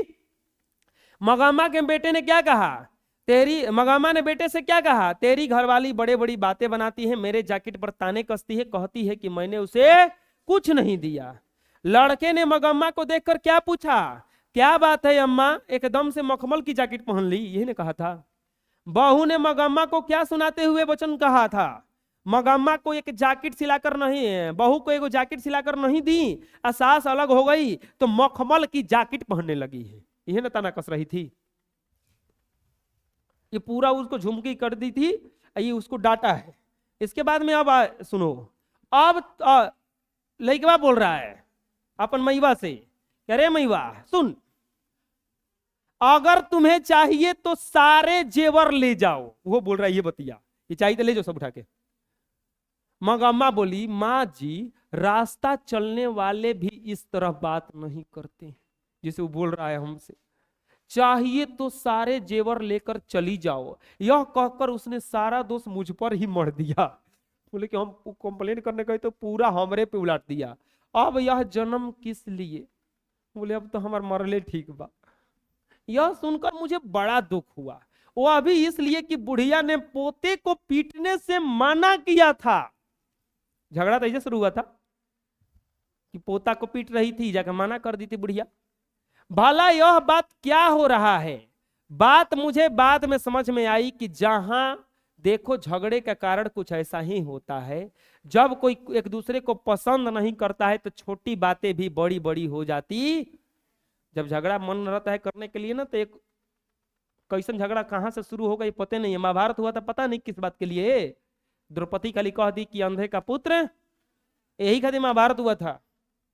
अब चूंकि दुर्योधन जो था वो द्रौपदी को पसंद करता ही नहीं था, अब तो इतना बात बोल दी, ऊपर से उसका दी, आओ रणभूमि में चलो। अब पूरा मारा कि पूरा अपना वंश मिटवा दिया वही खातिर। ये हाल था। जहां आपको पसंद ना आता है, ये बातों आपको बर्दाश्त नहीं होगा, कोई कुछ कह देगा झगड़ा चालू। बेकार के झगड़े से उठ खड़े होते हैं, वह सभी संबंधित लोगों को बेहिसाब दुख उठाना पड़ता है। सुनो, ये झगड़ा होता है कब? जब आपको कोई पसंद नहीं आता है तब। अरे आप पेन मांगो, वो पसंद नहीं है उसको, आपको झगड़ा कर रहा है, एक साथ बैठते हो, कोई दो लड़का को दूसरा लड़का को पसंद नहीं आता है, कोई कलम मांग दिया, उसे झगड़ा चालू हो गया, तू काहे मंगल लड़े हमरा से, तू काहे मंगला हवे? भैया मांग लेनी, गलती हो गई ना, तू काहे मांगा है, धर ले निकालर, मार ढाई ढाई पीट देनी, ओकरा पतो नहीं महाराज काहे बानी। कुछ दिन बाद एक दिन मंगम्मा बोली, माँ जी आप बहुत भली हैं, काम कराना रहता है तो यही कहा जाता है, अरे आप तो बहुत तेज हैं, आप बहुत अच्छे हैं, मेरे पास थोड़े से पैसे रखे हैं, उसे कहीं बैंक में रखवा दीजिए। बटोर ली थी पैसा तनकी सी, बोली तनी हमारा पैसा बैंक में रखवा दीजिए ले जाके। उस पर कई लोगों की आंखें लगी है। मैंने पूछा ऐसा क्या हो गया? वह बोली, माँ जी कल ही की बात है, हमारे गांव में एक रंगप्पा नाम का आदमी है, वह कभी कभार जुआ उआ खेलता है, बड़ा शौकीन तबीयत का है। मैं तब दही लेकर आ रही थी, कहीं से टपक बड़ा और पूछने लगा, क्यों मंगम्मा अच्छी तो हो? एगो रंगप्पा उसी के गांव का एगो आदमी था, वो कभी कभी जुआ खेलता था। ऑब्जेक्टिव आता है कि रंगप्पा किस प्रकार का आदमी था? जुआरी आदमी था और शौकीन तबीयत का था। वो पूछ रहा, क्या है मंगम्मा, ठीक बाबू ना? मैंने पूछा, क्या अच्छा क्या बुरा, जो है तुम्हें पता नहीं? वह बोला, हाँ भाई तुम्हारा कहना ठीक है, आज के जमाने में भला कौन सुखी है, आजकल के लड़कों की जबान का क्या ठिकाना, हमारी उम्र के लोगों को तो बस देखते ही रहना पड़ता है और किया क्या जा सकता है। मंगम्मा की तरह वो भी थोड़ा सा उम्रदार आदमी था, तो बोला कि आजकल के लड़कन के भरोसा है, हमनी के तो देख ही के नवा खाली जौन विधि रख संतौने विधि रहे के बा। वो जुआ हुआ खेलता था, यही में से कोनो मंगम्मा है, ये देखो ये मंगम्मा नहीं, वो क्या नाम था उसका, रंगप्पा। रंगप्पा। अब देखो एक और हीरो आया इसमें, इसमें देखो कौ गो आ गए लोग, कई लोग आ गए? एक आया एक खुद मंगम्मा आई, एक मंगम्मा आई, एगो फिर कौन आई, नजम्मा, फिर ओकर एगो पोता है छोटी गो, फिर एकर पति है, और फिर एगो और आ गया वो लइकवा टाई वाला, फिर एगो माँ जी हैं बंगलुरु में बैठी हैं, और फिर ओकरे गांव के एगो लइका है, ओकरे गांव का आदमी है गो रंगप्पा। इतने लोग आ गए इस कहानी में। अब एगो माँ जी के लइकवा है, दही मांगने आया था। हाँ, पोते को पीटने से किसने मना किया था? बुढ़िया ने, यानी कि माँ ने, मंगम्मा ने। मंगम्मा अपने पैसे किसके पास रखना चाहती थी? माँ जी के पास रखना चाहती थी। माँ जी ने, मंगम्मा ने माँ जी से क्या कहा? उसने कहा मेरे पास थोड़े से पैसे रखे हैं, कहीं बैंक में रखवा दीजिए। रंगप्पा कौन था? रंगप्पा गांव का एक शौकीन मिजाज का आदमी था और जुआरी था। मंगम्मा अपना पैसा माँ जी के पास क्यों रखना चाहती थी? क्योंकि माँ जी मंगम्मा को बहुत भली लगती थी। माँ जी जो थी वो अच्छी लगती थी, तभी नौकरा के लेकर पैसा देंगे हम। अब सुनो, वही बोल रही है रंगप्पा का बात, कह रही है कि वैसे तो वह साथ साथ चला आया, रास्ते में अमराई का कुआं है। वो जब आती थी तो रास्ता में कुआं पड़ता था, जंगल जैसा रास्ता था, कुआं है। वहां से गुजरते समय मुझे डर लगा। मैं सोचने लगी पता नहीं यह क्या कर डाले, यानी बदमाश आदमी था। आंटी में काफी पैसे थे, वो जो झोली थी आंटी रखी थी जिसमें पैसा बटोरती थी, थैली, उसमें बड़ी पैसा था। कहीं इसके लिए पीछे पीछे तो नहीं आया? वह बोला जरा चूना दोगी? वो खैनी खाता था, चूना मांगा, मैंने दे दिया, वह लेकर चला आया। आज भी आते वक्त वहीं आकर मिला। वो अमराई के कुआं के पास रोज उसे मिलता था। अब माँ जी इधर उधर की बातें करता बीच बीच में बोला, मंगम्मा मैं जरा तकलीफ में हूं। बोल रहा है थोड़ा सा कर्ज दोगी? पैसा मांग रहा है उससे। अब इस बार रागी बेचते ही लौटा दूंगा। जिसे हम लोग का धान होता है उधर रागी होता है। मैं बोली अरे भैया मेरे पास पैसा कहाँ है? वह कहने लगा जाने दो मंगम्मा, क्या हमें पता नहीं है? पैसे को यहां वहां गाड़ कर रखने से भला क्या मिलता है? फिर थोड़ी देर बाद वह वही बोला, तुम्हारा बेटा तुम्हारे साथ रहता तो मैं तुमसे कर्ज नहीं मांगता। मैं जानता हूं तुम अपनी बहू के लिए कोई ना कोई चीज वस्तु बनवाती रहती थी, अब तो वह बात नहीं कर रही। देखिए माँ जी, औरत जब अकेली हो जाती है तो लोगों की आंखें उसकी तरफ लग जाती है। तो बोला कि जब औरत अकेली अनाथ जैसी लगती है ना, सब लोग उसको देखने लगते हैं। मैंने मंगम्मा से कहा मैं अपने घर वाले से पूछ कर बताऊंगी। पैसवा के लिए बोली कि हम ऐसे नहीं रखेंगे, हम अपने घर वाले से पूछ के बताएंगे। मैंने उनसे इस बारे में कोई बात नहीं की, और बोली कि पूछ के बताएंगे, लेकिन कोई पूछी उछी नहीं। वो दूसरे दिन मंगम्मा ने दही लेने के बाद आंटी से एक थैली निकाली और कहने लगी माँ जी जरा भीतर चलो गिन लो। वो पूछबो नहीं किए, वो पैसा लाके पटक दी, लो चलो गिन लेते हैं। मैं बोली मंगम्मा मैंने अभी उनसे पूछा नहीं है, अभी रखे रहो, फिर ले आना। मंगम्मा कहने लगी मुझे बहुत डर लगता है माँ जी, आज भी रंगप्पा आया था अमराई के पास तक। कहने लगा जरा बैठो मंगम्मा, ऐसी क्या जल्दी है? आज तो बोला कि बैठो यहीं पे। मेरे पास पैसे भी थे, मेरा दिल धड़कने लगा। मैं नहीं बैठती रुकती तो जबरन बाह पकड़ कर बैठा देता। वो बैठ गई, नहीं बैठती तो जबरन बाह पकड़ के वैसे बैठा देता। मंगम्मा को रास्ते में जाते हुए किससे डर लग रहा था? रंगप्पा से। मंगम्मा ने आंटी से थैली निकालकर माँ जी से क्या कहा? वही ने कहा था कि चलो गिन लो। मंगम्मा ने आंटी से थैली निकाल करके माँ जी से क्या कहा? नहीं, रंगप्पा ने मंगम्मा से क्या कहा? माँ मंगम्मा मैं जरा तकलीफ में हूं, थोड़ा कर्ज दो। रास्ते में किसका कुआं पड़ता था? अमराई का। रंगप्पा क्या बेचकर कर्ज लौटाने के लिए बात कहता है? रागी बेचकर। माँ जी ने मंगम्मा से पैसे रखने के लिए क्या कहा? अपने घर वाले से पूछकर बताऊंगी, यही ना कहा था। नेक्स्ट,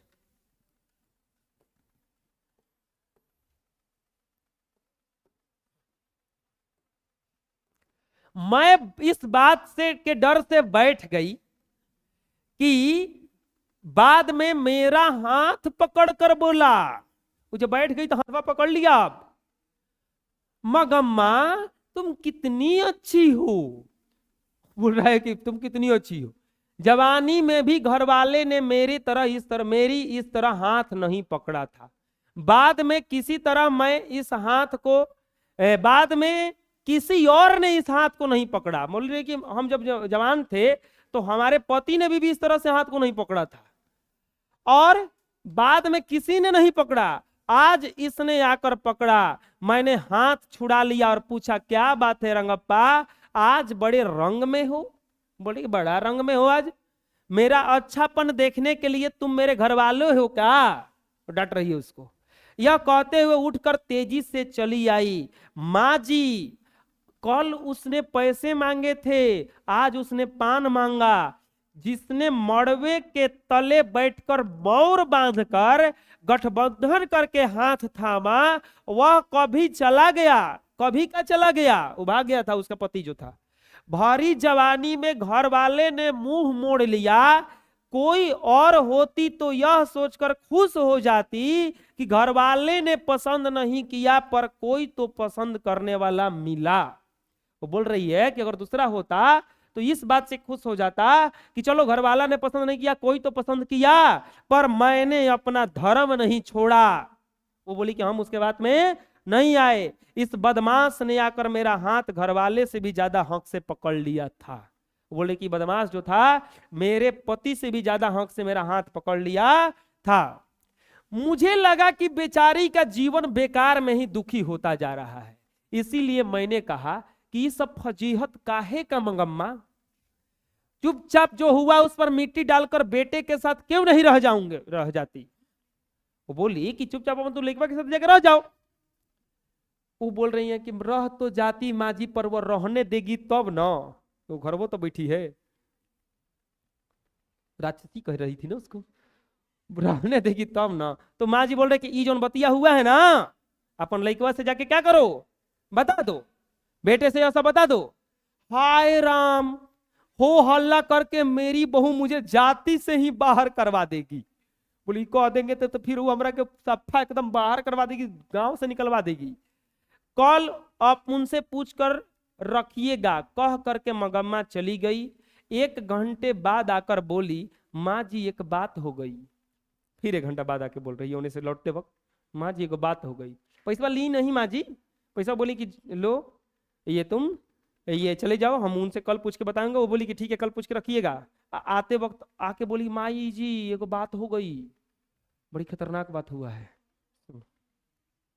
मगम्मा का हाथ किसने पकड़ा था, यही देखो सीरियल वाले करते हैं, क्या बात हो गई इस सस्पिशन में तो क्वेश्चन आ गया, क्या बात हुआ ये सब ना सीरियल में प्रचार आ जाता है ना। आदमी बैठल रहता है प्रचार के चक्कर में, उसके चक्कर में क्या बतिया हुआ है देखते हैं। मगम्मा का हाथ किसने पकड़ा था, रंगप्पा ने। बहुत खतरनाक बात हुआ, उन्हें से दही बेचने गई तो पैसा लेके गई थी, जैसे ही आई तो कुछ बात हो गया है, वो जैसे ही कहने वाली है। ध्यान से रहिएगा, यहीं रहिएगा, कहीं मत जाइएगा। मगम्मा ने हाथ छुड़ाकर क्या कहा, क्या बात है रंगप्पा आज बड़ी रंग में हो। मगम्मा के अनुसार उसकी जगह कोई और होती तो क्या सोचकर खुश हो जाती, घर वाले ने पसंद नहीं किया तो कोई पसंद करने वाला तो मिला। माँ जी ने मगम्मा से क्या कहा, यह सब फजीहत काहे का मगम्मा, चुपचाप जो हुआ उस पर मिट्टी डालकर बेटे के साथ क्यों नहीं रह जाती। जब माँ जी रंगप्पा की सारी बातें बेटे से बताने के लिए कहती है तो मगम्मा क्या कहती है, हो हल्ला करके मेरी बहू मुझे जाति से बाहर निकलवा देगी। सोचो कितना डर रही है। माँ जी बेटे के साथ रहने के लिए कहती है तो मगम्मा क्या कहती है, मैं तो रह जाऊंगी लेकिन वो रहने देगी तब न। सब में दुख उसी से है, और वही परिच को उतरबो की है, माइयो ना खोजती है, उतरबो करती है, लास्ट में वही जाके दुख देती है। इसलिए दुख देती है क्योंकि आते आते उनको दिखा दिया जाता है, झाड़ू लोढ़ा सब दिखा दिया जाता है, तो मारेंगे नहीं उसी से। अच्छा, एक बात जो आप लोग बोले हैं कि सास का गलती है उसमें, ये बात आप लोग नया नहीं बोल रहे हैं। ये आज 5वां साल है हम पढ़ा रहे हैं बर्णी का। ये 5 साल में 5 साल सब लड़कियां बोली है कि सास का गलती है। ये कोई नया चीज है, ये नहीं है कि हर साल की बात इस साल भी बोला गया, हम जानते थे। अब वही आप लोग जो चुप थे, इसमें नया चुप नहीं थे। ये हर साल का बात इस साल भी चुप थे आप लोग, क्योंकि पूछते हैं तो कोई बता ही नहीं पाता है कि केकरा ओर से रहे, हम जाए केकरा ओरे। लइकवा का हाल क्या रहता है, देखो बहुत खतरनाक स्थिति है। बहू मगरमच्छ है और जो सास हैं माँ हैं वो ये हाथ पकड़कर खींचने वाली है। लइकवा ऐसे है, ये तालाब है नीचे, लइकवा हिजा है, बहू पैर पकड़ के खींच रही, चल पानी में मर, अब मैया बचा रही है। लइकवा बस ऐसे है, एगो ही ने खींचती है, एगो ही ने, लइकवा कहीं नहीं जा सकता है, ऐसा नहीं हाल है।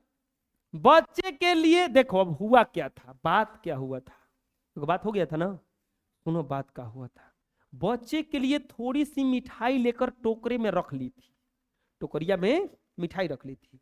मगम्मा ने पहले ही कहा था कि उसके पोते को वह उसके पास नहीं आने देती, लेकिन इसलिए मुझे यह समझ में नहीं आया कि बच्चा कौन है, तो किस बच्चे के लिए पूछ दिया। और कौन बच्चा माँ जी, मेरा पोता ही, तो तुमने तो कहा था कि वो तुम्हारे पास नहीं आने देते।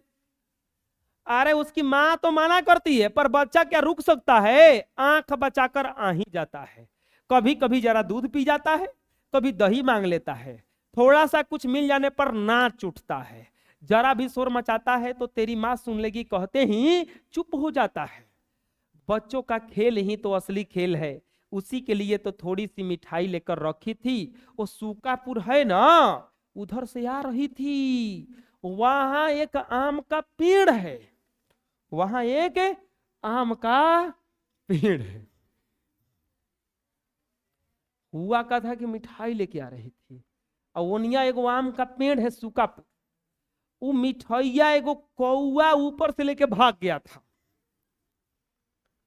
उहे बतिया के माँ जी से कह रही थी, आ कौआ लेके अगर आदमी को स्पर्श कर जाता है तो अशुभ माना जाता है। उहे से डर गई थी, अब कहीं मरने वाली तो नहीं न हूं मैं, वह बतिया डरा गई थी। देखो अब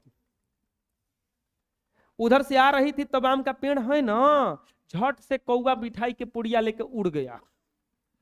अब कैसी अजीब बात हो गई, एक मिठाई की पुड़िया चली गई तो क्या हो गया, फिर से खरीद लो। माँ जी डांट रही है, बात ये नहीं है माँ जी, कहते हैं कि कौआ का आदमी से स्पर्श नहीं होना चाहिए, इसीलिए कहा कौआ आदमी से स्पर्श नहीं होना चाहिए, इसीलिए क्या। वो पूछी उससे क्या होता है, तो कहते हैं कि जान का खतरा होता है। अब लगता है कि मेरा दिन पूरा हो चला है, वो बोल रही कि इससे जान का खतरा होता है, लगता है कि अब हमारा दिन पूरा हो चला है। अच्छा जल्दी से भगवान के चरणों में पहुंच जाऊंगी, जो भी हो। बोले चलो भगवान के चरणों में पहुंचेंगे। बच्चे की माँ बच्चे को किसके पास आने से मना करती थी, मगम्मा के पास। बच्चा मगम्मा के पास कैसे आता था, आंख बचा के। मगम्मा बच्चे को क्या कहकर चुप कराती, तेरी माँ सुन लेगी। मगम्मा ने टोकरी में क्या रखी थी, थोड़ी सी मिठाई, थोड़ा सा कुछ मिल जाने पर वह नाच उठता। इस पर लेखक क्या तात्पर्य है कि मगम्मा के पोते को थोड़ा खाने पीने की चीजें मिल जाता तो वह बहुत खुश हो जाता था। तुम भी कैसी पागलपन वाली बातें करती हो, पहले तो कौवे को आसानी से मिठाई मिल जाए ऐसा रख कर लाओ, और जब उठा कर ले जाओ तो कहो कि जान का खतरा। यह कौन सी अकल की बात है, जाओ चुपचाप घर जाओ। वो डांटी कि सब बात कुछ है नहीं है, तुम घर जाओ। तो आप कहना चाहती हैं कि कोई डर नहीं है, ये अंधविश्वास है, ये अंधविश्वास है, ये अंधविश्वास से समानता है आदमी, कोई डर और नहीं है। तो डर वर कुछ नहीं, जितना झगड़ा होता है उम्र बढ़ती है, दोबारा उस बारे में मत सोचो, हंसते हंसते घर जाओ। मंगम्मा चली गई, मैं उसकी मानसिक स्थिति सोच करके कितनी चकित हुई।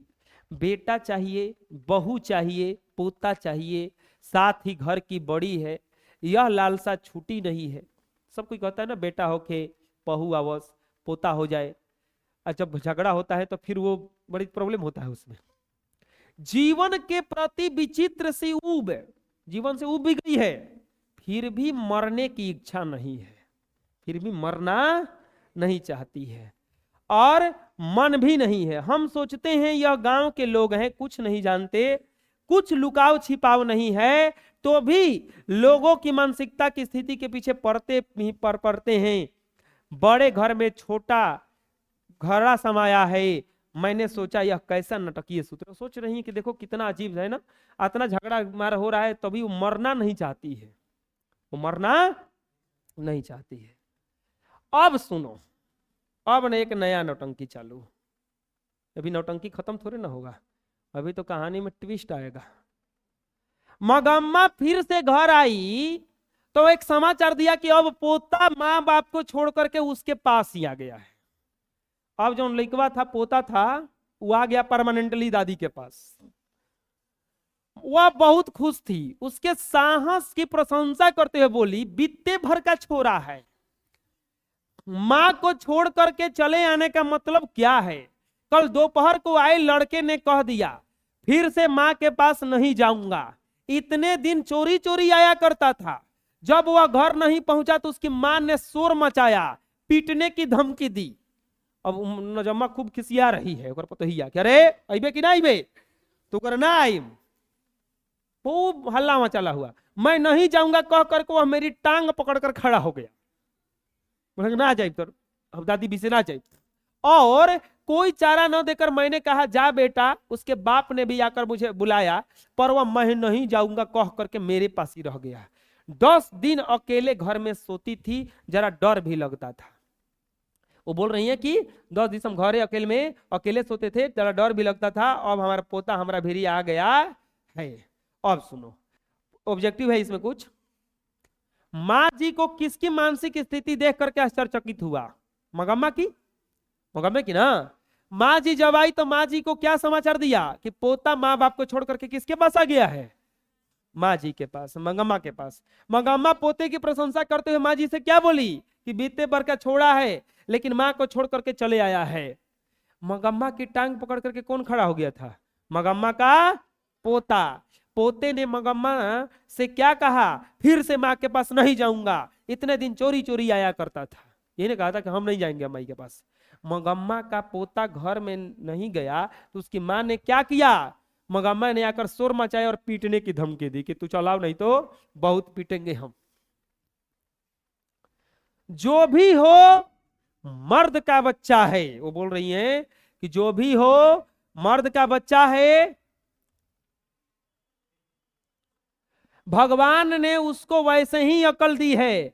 जवान बेटे ने मुंह मोड़ लिया और यह बीते भर का पोता मैं तो हूं, तुम चिंता मत करो कह करके आ ही गया।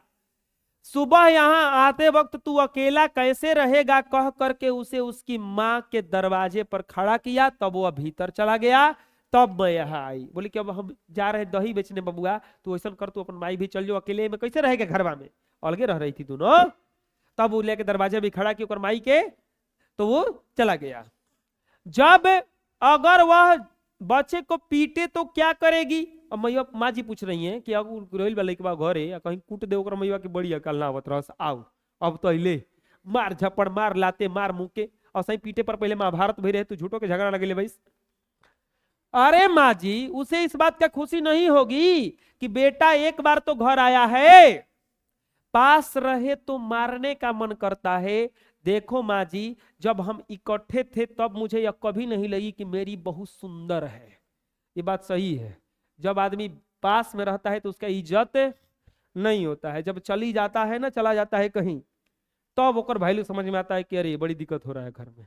घरे माई रहती होंगी कोनो फर्क ना पड़ता होगा, ना रहती होंगी 2-4 दिन, तब समझ में आता होगा कि कपड़ा वो कैसे भिंचाई, खाना के देता, एकदम ऐसा ही घूमता रहता है आदमी, ये समझ में आता होगा? नहीं आता है?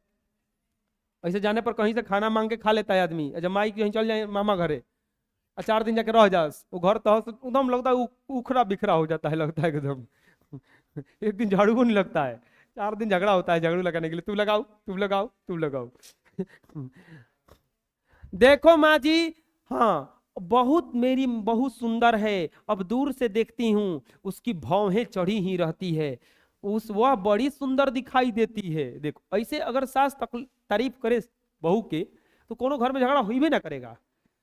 इसीलिए अब मेरा बेटा उस पर लट्टू है, वह भी ऐसा ही है। यह बात पता नहीं चलता था कि कब आता है कब जाता है और कब खेत में चला जाता है।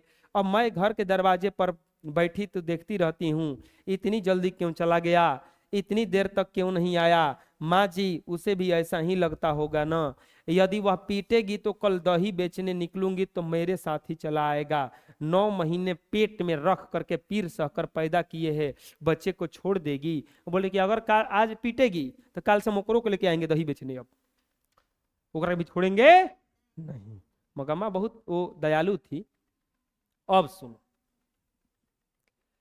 मुझे यह सोच करके आश्चर्य हुआ कि वह कितनी दूर तक सोचती है। मुझे लगा कि कुछ दिनों में उनका झगड़ा निबट जाएगा और सभी सुखी रहने लगेंगे। वो सोची कि अब झगड़ा लगता है निबट जाएगा, सुखी रहने लगेंगे। हुआ भी ऐसा। 2 दिन बाद लड़का माँ के पास गया और उस दूसरे दिन ही दादी के पास मैं भी बेंगलुरु जाऊंगा कहकर जिद पकड़ ली। एहिजा कहानी में ट्विस्ट आया। अब पोता कह रहा है कि अरे दादी अब हम तहरा साथे हमेशा रहब, तू बंगलुरु दही बेचे जेबू तो हमू चलब तहरा साथे, अब टांग के ले चल हमरा के, गोदी पैदलो न चलब, हमरा के गोदी टांगा मटकी टांगा चलो। बेचारी बुढ़िया के लिए सिर पर मटकी का टोकरा, गोद में पोते को लेकर चलना 3 बिला संभव था। अब यहाँ पे एक ट्विस्ट आएगा। पोते ने मगम्मा से क्या कहा? कहा कि मैं तुम चिंता मत करो। मगम्मा ने पोते को कहां लाकर खड़ा कर दिया? उसकी माँ के दरवाजे पर लाके खड़ा कर दिया।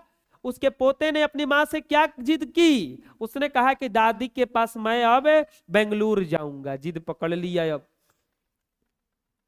माँ जी को मगम्मा के बारे में क्या सोचकर आश्चर्य हुआ कि मगम्मा कितनी दूर तक सोचती है। घर के दरवाजे पर बैठी मगम्मा क्या देखती रहती थी? अपना लड़कवा के देखती रहती थी ना, कि लड़कवा कब आता है और कब जाता है। मगम्मा के लिए अपने पोते को बेंगलुरु लाना क्यों असंभव था? क्योंकि भारी लड़का था, ऊपर से दही, कितना दूर पैदल चलेगी। उसकी समझ में न आया कि क्या करें। अभी तक समझ में नहीं आया कि करे क्या। बेटे और बहू ने आकर समझाया। तनिए उधर से आ रही हैं सास पतोह, बेटा और पतोहिया दोनों।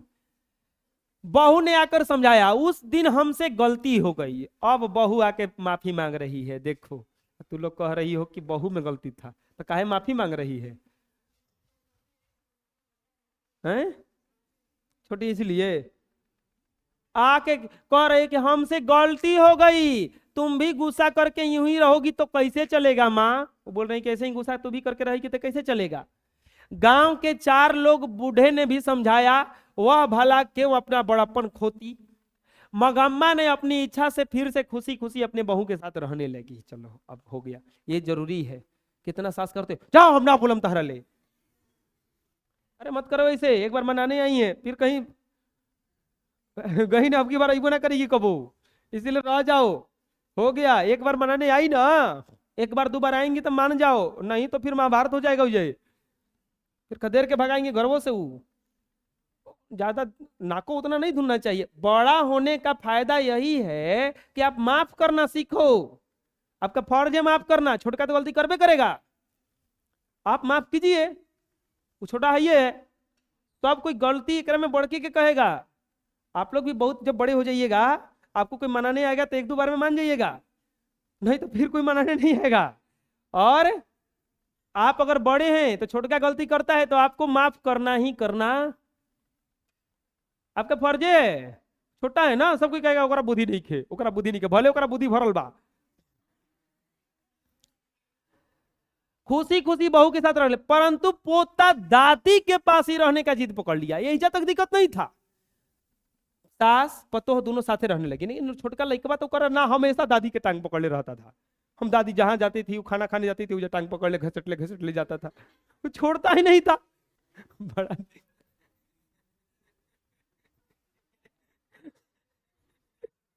अरे वो बड़ी बदमाश लड़का था, ओकरे चलते पूरा महाभारत हुआ है। इसीलिए तो नया प्रबंध शुरू हुआ, अब नया नौटंकी शुरू हुआ। शुरू से दूध दही का व्यापार मगम्मा के हाथ में था। बहू के आने पर भी वो अपने हाथ में ही रखा। जब कोई बहू बनकर आती है तो घर के खाने पकाने की जिम्मेवारी उस पर आ जाती है। वास्तव में बात यही थी कि दही बेचने पर 4 पैसे आते थे। अब पोते ने सदा दादी के पास रहने की हठ पकड़ ली। अब बोला कि ना सदा हम दादी के पास रहेंगे। बहू बोली कि इतनी धूप में इस उम्र में तुम बाहर क्यों जाती हो, तुम ऐसा करो कि तू घरे खाना उना बनाओ, अब मालकिन की तरह घरे रहो, दही बेचने हम जाएंगे। बोली कि दही बेचने हम जाएंगे। तो एक दिन सास बहू दोनों आई तो बोली मगम्मा कि ठीक है तुम ही दही बेचने जाना, लेकिन कभी कभार हम भी जाएंगे, कभी कभार हम भी जाएंगे। एक दिन अब सास बहू दोनों आई, लेके दिखाएगी ना कि देखे जदी है जदी है, माँ जी है, यही नानी जी है, पापा जी है, इसे कह के दोनों आई। एक गोद में बच्चा था, दूसरे के सिर पर मटकी, और आकर बोली यही है माँ जी मेरी बहू। दिखा रहे हैं, देखिए इसी से महाभारत इतना दिन तक चल रहा था। कहीं बहू को ही मत पता चल जाए कि कुलपति यही जानती हैं तो फिर दिक्कत होगा। बुढ़िया बेचारी अकेली क्यों रहे, यह सोचकर इसने मुझे फिर से अपने साथ बुला लिया। देखो तारीफ कर रही है, यही मेन चीज होता है, तारीफ करो उनका। थोड़ा कच्चा भी खाना बनाती है ना, अपने माँ को समझाओ, थोड़ा कच्चा भी घर पे खाना बनता है ना, तो वो थोड़ा कहो कि बहू बहुत अच्छा खाना बना था, तनकी आंचिया कम लग गया था, तनकी नून ज्यादा लगा गया था, एकरा में नमक ज्यादा हो जाता है, तो ये ना कि एकदम खाना खराब बने ले भैया बना के जाके गली में बैठ के लगे रोने। तो ऐसा नहीं करना है। ये जाके क्या करे, देखिए ये हमको अपने साथ बुला ली है कि ये कैसे अकेले रहेंगी। मगम्मा को बेटे और बहू ने आकर क्या समझाया, हाँ बहू होगा, उस दिन हमसे गलती हो गई, तुम गुस्सा करके यूं ही रहोगी तो कैसे चलेगा। शुरू से ही दूध दही का व्यापार कौन करती थी, मगम्मा ने अपनी बहू से क्या कहा, कहा कि हम भी कभी कभार दही बेचने जाएंगे, रोज जाने का तुम काम अब तुम करो। मगम्मा ने अपनी बहू का परिचय कैसे करवाया, माँ जी से। बहू ने क्या सोचकर मगम्मा को फिर से अपने साथ बुला लिया कि बुढ़िया बेचारी अकेले क्यों रहे, यही सोचकर मगम्मा को साथ बुला लिया। अब सुनो, साथ ही यह भी कहा कि धूप में तुम मत घूमो, मैंने मान लिया है, आगे से यही दही बेचने आएगी। यह बात बताकर बहू को हमें दिखा दिया। अब उसमें मुंह दिखाई चलता था कि नहीं चलता था। मैंने सास और बहू से बातें की, संयम से काम लेना सिखाया, लेना चाहिए कहकर 2 बातें अकल की समझाकर दोनों को पान सुपारी दी। अब देखो बहुओं को सिखा रही है पान सुपारी खेलना। पान सुपारी दी और भेज दी। आजकल बहू ही दही लाया करती, अब दही बेचने का काम कौन करने लगी। अब तो सास का बात इतना दिन चला था, अब तनी बहू का बात सुनते हैं कि वो का कह रही है। अब उसका रही है, देखिए सास के बारे में इतना सब सुना, अब क्लाइमेक्स आ रहा है यहाँ पे। अब बहू क्या कहती है यह जानने की उत्सुकता मुझे हुई। अच्छा आप दोनों बताओ, आप लोग, कि मगम्मा बहुत ज्यादा तेज है कि नजम्मा, वो उसकी बहू तेज थी कि सास तेज थी। चलो देखते हैं तेज कहां से थी, या कि माफी मांग रही है।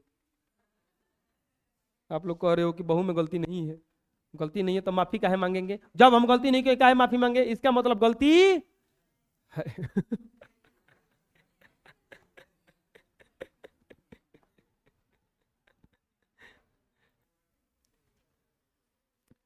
यह भी कहा, अब सुनो, सास के बारे में इतना सब सुना, अब बहू क्या कहती है यह जानने की उत्सुकता मुझे हुई।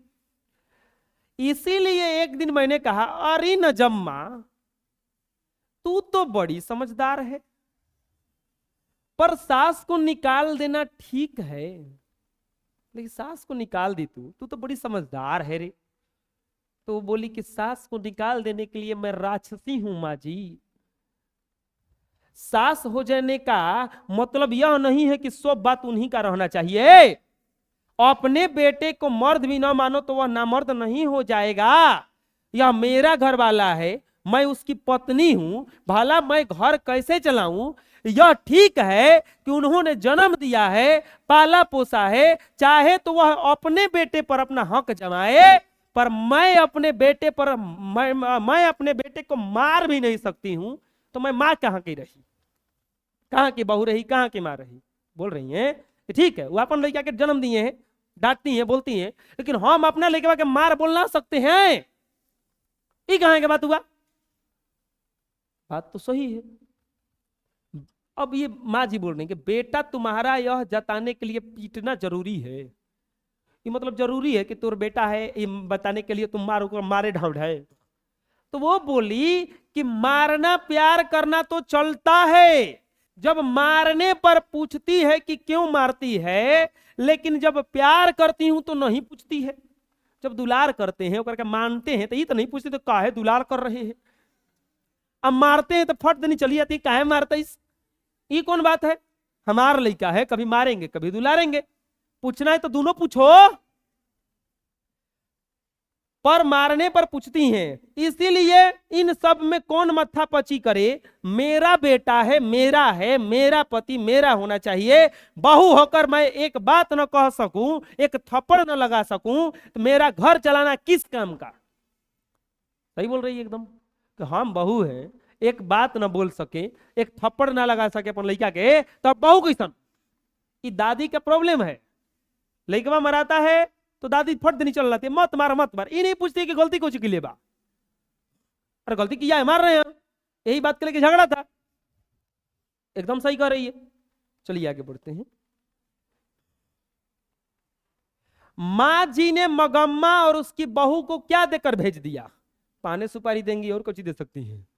पान सुपारी। नजम्मा कौन थी? मगम्मा की, यही थी उधर से उस पार्टी की जो दोनों में झगड़ा हो रहा था।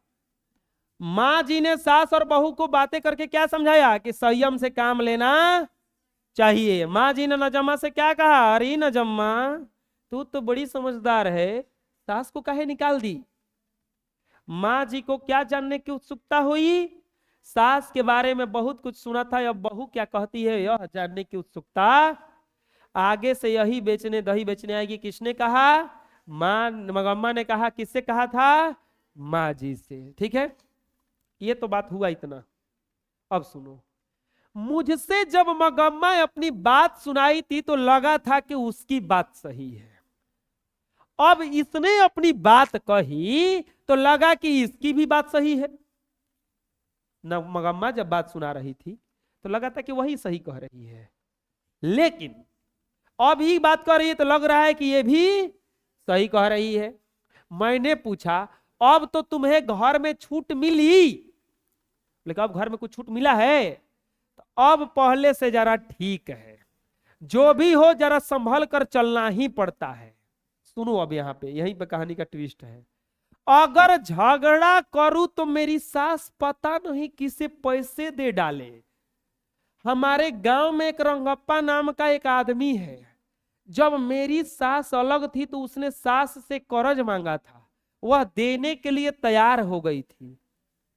यह रंगप्पा से ही पता चला था। तब मैंने बच्चे को सिखाया कि तू अपनी दादी के पास चला जा, वह मिठाई देती है, हमारे घर में कदम मत रखना। झगड़ा किसी तरह निपटाने के लिए मैंने यह सब किया था माँ जी।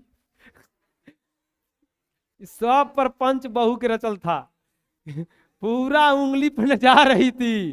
अरे बबुआ जो दादी के भिरी गोड़ पकड़ ली है। पहला दिन तो भेज दी रहने के लिए, दूसरा का स्क्रिप्ट में लिखी कि अब गोड़ पकड़ ले, कहो कि हम ना तारे से बंगलुर जाए। काहे कि हुआ का था जब लड़का का भेजी तो वो खुशी खुशी दोनों रहने लगी, और यहाँ भी नॉर्मल चलने लगा ना। तब तीसरा कहानी में ट्विस्ट डाली कि अब क्या कर, गोड़ पकड़, क्योंकि ना अब हम बंगलुर जाए, अब ही कैसे लेके जाएंगे, अब तो फंस गई। पहला राजनीति दाव फैली कि लड़का को भेज दिया अपना कि जो दादी भी जाकर रहने लगा। अब तो चलने लगा नॉर्मल, दादी के साथ रहता था, सोता था, खाता था, और दोपहरिया में चल जाता था मना में भी, फिर सांझी की दादी भी, तो फिर तो नॉर्मल हो गया। वो तो देखी जम्मा की लो तो और बिगड़ गई। हाँ बोली कि ऐसा कर तो सार का दाव खेली। बोला पकड़ ले गोड़, बोल कि जहां जेबू तू तहां जाइब, हम तोहरे भेड़िया पर रहब हमेशा। अब फंस गई। तब आके तू माफी मांग ली। देखो पूरा प्रपंच किसके रचा हुआ था, बहू का। तो पोता दादी के पास अपने आप नहीं गया था, वो बोले कि वो अपना से नहीं गया था का, बच्चा भी गया, मैंने भेज दिया था माँ जी। बोले कि हाँ भेज ले रही, वो कहे कि अपने से जाए जाओ का बुझाता। यह सब बात बताने की थोड़ी है, ये बतिया कहे बोला हा कि हाँ बिल्कुल करता नहीं पीछे से। आदमी लोग यह बात कहाँ समझते हैं, ये तिरिया चरित्र कहलाता है। ये यही होता है, कौन मेथड कहाँ से लगा के फंसाएगा सब कोई पता नहीं है। यह बात बताने की थोड़ी है। मुझे लगा कि मगम्मा अकल से कुछ कम नहीं है, लेकिन अब घर में उस सास बहू में स्वतंत्रता की होड़ लगी है। उससे लग रहा था कि मगम्मे बड़ी तेज है, ये नहीं पता चला कि वो शेर का सवा शेर बैठल है आके। माँ और बेटे पति पत्नी है, माँ बेटे से और अपना हक नहीं छोड़ना चाहती, बहू पति पर अधिकार जमाना चाहती है। यह सारे संसार का किस्सा है और यह नाटक का कोई अंत नहीं है। यही नाटक सबके घर का है और यह नाटक का अंत नहीं है। लास्ट इसमें कुछ क्वेश्चन पूछा है, माँ जी ने बहू से क्या कहा कि अब तुम्हें कुछ घर में छूट मिला है, यही ना कही थी।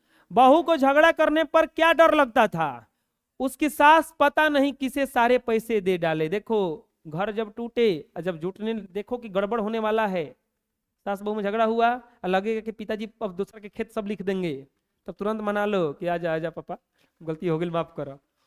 तो कुल खेत घर द्वार का दूसरा के लिख दियो तो और गड़बड़ है, दिक्कत है कि नहीं है। तो मैं माफी मांगे में क्या जाता, छोट बानी माफी मांगे में दिक्कत कुछ ही बा, कुछ नहीं दिक्कत है। मिलेगा कितना, करोड़ों का संपत्ति मिल जाएगा झूठों का सही, तो माफी हाथ जोड़े से बात है कि नहीं है। वही तेज थी, वो देखी कि सब पैसा दे दे कि गड़बड़ हो जाएगा। बहू ने अपने बेटे को क्या सिखा कर दादी के पास भेज दिया कि दादी के पास चला जाओ मिठाई देती हैं, हमारे घर में कदम मत रखना। बोली हमारे घर में कदम तक मत रखिए तू। माँ जी, लेकिन लड़को कम तेज नहीं था, ओकरे चलते झगड़ा हुआ, ओकरे चलते झगड़ा निपटा। माँ जी को सारे संसार का किस्सा लाया। माँ जी को सारे संसार का किस्सा क्या लगा, माँ बेटे पर अपना हक नहीं छोड़ना चाहती, बहू अपना पति पर अधिकार जमाना चाहती। नजम्मा की दशा कैसी है, पानी में खड़े बच्चे का पांव खींचने वाली मगरमच्छ की तरह। मगरमच्छ की तुलना की गई है बहुओं को, बहुओं की तुलना मगरमच्छ माना गया बहुओं को। ये ऑब्जेक्टिव आया है कि लेखक ने बहुओं को किसका दर्जा दिया है, मगरमच्छ की, पांव खींच के पकड़ के खींच देगी पानी में। लेखक ने गांव में दही बेचने वाली मगम्मा की तुलना किससे की है, लेखक ने शहर में दही लेने वाली मगम्मा के घर से तुलना की है। इस तरह से ये पूरा कहानी इसका खत्म हो गया।